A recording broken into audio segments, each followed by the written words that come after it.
வணக்கம். தனலட்சுமி ராஜா, மதுரை. தெரிந்த கோயில் தெரியாத ரகசியம். கருந்தாள் குழலி சமேத அக்னிபுரீஸ்வரர் திருக்கோயில், திருப்புகலூர், நாகைப்பட்டினம் மாவட்டம்.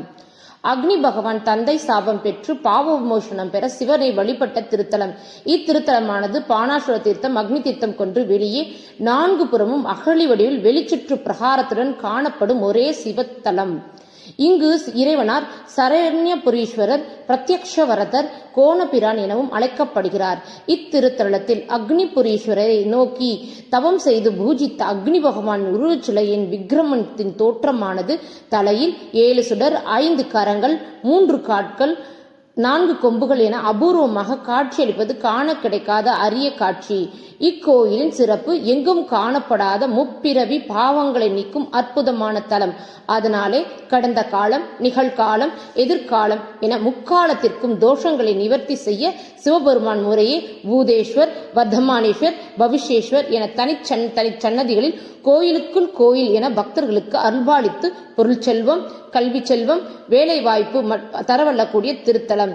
திருப்புகலூர் திருத்தலத்தில் மிகவும் சிறப்பு. இங்கு சைவக்கர்களில் 4 ஒருவரான திருநாவுக்கரசர் எனும் அப்பர் பெருமான் உழவார பணி செய்து சிவத்தொண்டினை தலைவராக விளங்குபவர் முக்தி பெற்ற திருத்தலமாகும்.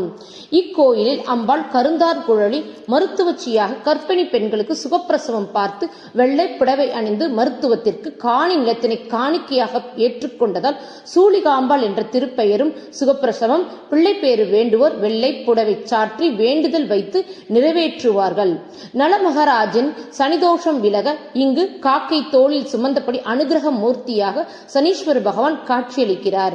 4 ஒருவரான சுந்தரர் மண்டபம் கட்ட பொருள் வேண்டி திருப்புகலூர் வந்து உறங்கும் போது தலைக்கடியில் இருந்த செங்கற்கல்லை தங்கற்கல்லாக மாற்றினார் அக்னி பகவான். அதனாலே இங்கு நிலம், வீடு, மனை வேண்டுவோர் 6 செங்கல் பூஜை செய்தால் அது 3 இறைவனுக்கு 3 வீட்டிற்கு கொண்டு சென்று வழிபட்டால் நமது வீட்டின் தோஷம் நீங்கி, வாஸ்து தோஷம் நீங்கி வீடு அமைய பெறும் என்பது இன்றும் பின்பற்றப்படும் ஐதீகம்.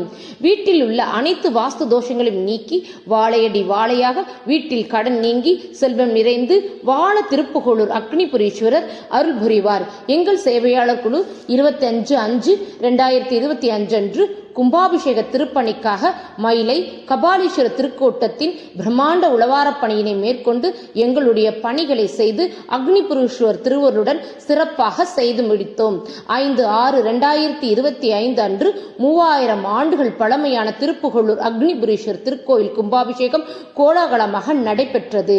செங்கல் அளித்து அக்னிபுரீஸ்வரர் திருக்கோயிலுக்கு எங்களால் ஆன ஒரு திருப்பணி என வாழ்நாளில் கிடைக்கப்பெற்ற பெரும் புண்ணியம். நன்றி.